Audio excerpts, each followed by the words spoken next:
Okay, students, let's start the chapter without wasting the time.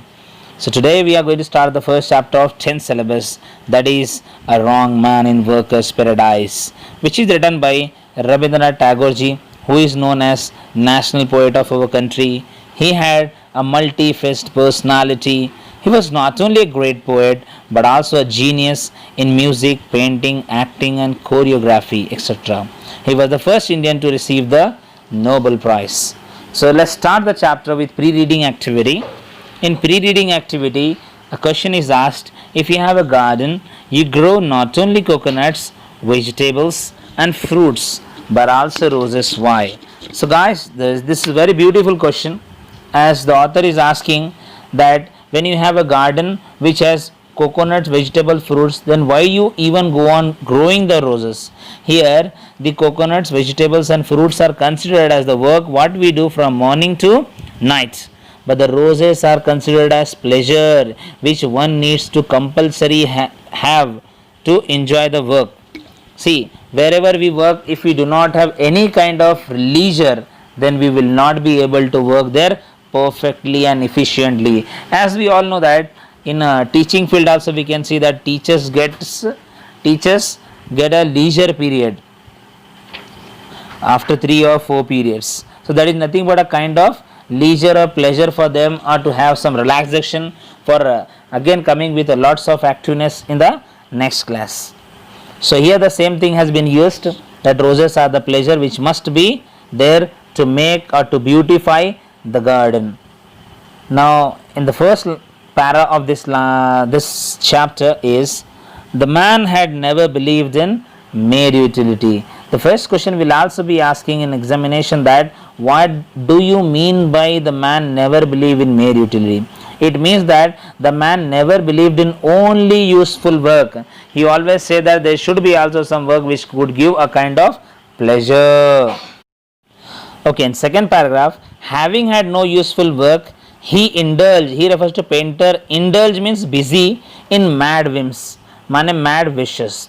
He made little pieces of sculpture, men, women, and castles, quaint, earthen things dotted over the seashells. It means that he used to be always using his all time for making the sculptures of men and women with attractive brushes and other things to make these beautiful sculptures. He painted, thus he wasted his time on all that which was considered as useless and needless.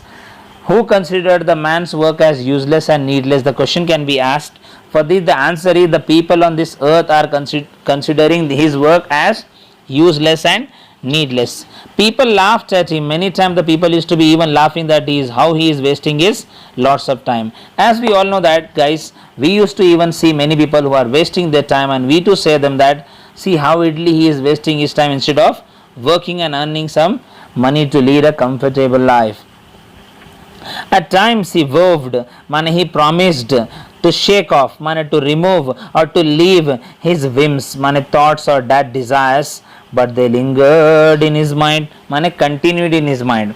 As we all know that, guys, there are many things that could be happening with all of us, that if we see an accident in front of us, if an accident takes place, then that will be continued in our mind for a longer time, even if we try to forget it many times, even if through many different methods, but we will not be able to remove it from our mind. In same way that he wanted to leave all those useless activities completely, but those used to be always lingered, remained or stayed in his mind.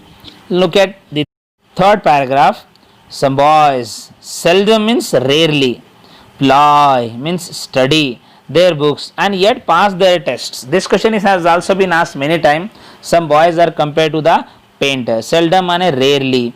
Ply means study. It means sometimes the people do not work good, but they will enter into the paradise. In same way, here the example has been given of the boys, some students who do not study, yet they pass in their tests.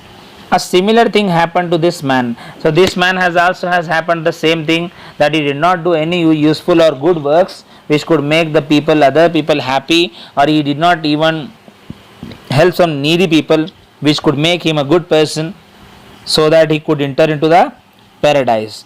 But look at his destiny. He spent his earth life in useless work, and yet after death, he got the heaven. The gates of heaven opened wide for him. See, how is it possible for a man who did not do any work on earth which was considered as useful or helpful for the people, which could mate him or help him to enter into the paradise?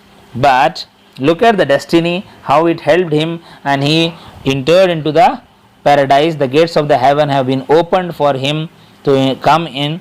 So he entered into the paradise.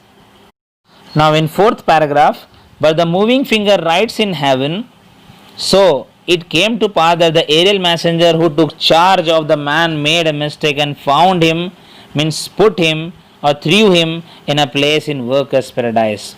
So it was the moving finger. Moving finger means fate or destiny, what is decided by the God, not only on earth but also in heaven. So it was the mistake or a coincidence with the man, or mistake by the aerial messenger, that is God's messenger, whose responsibility was to take this man and put him into the workers, into the paradise.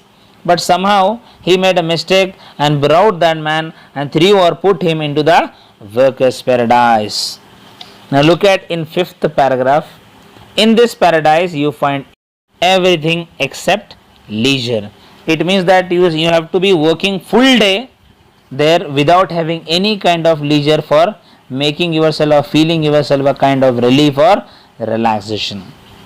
So how the people were always busy in different works which have been allotted or given to them.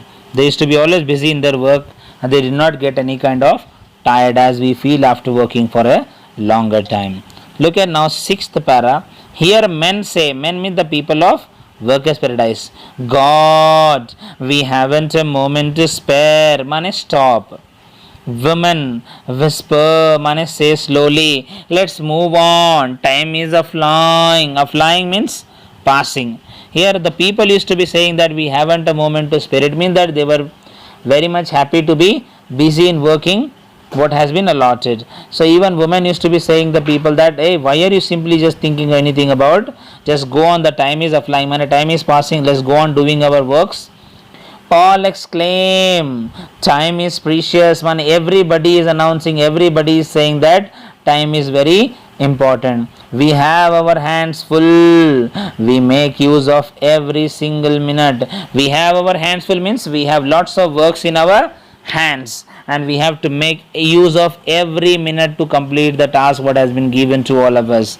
They sigh, man, take a long breath complainingly, and yet those words make them happy and exalted. Means they used to be feeling happy and praise to themselves for their work, and they were very much happy with their work. And as per my opinion also, guys, that if you are happy with your job, then only you can be successful in it. And if you are not happy with your work, then you are not at all going to be happy or successful in your work.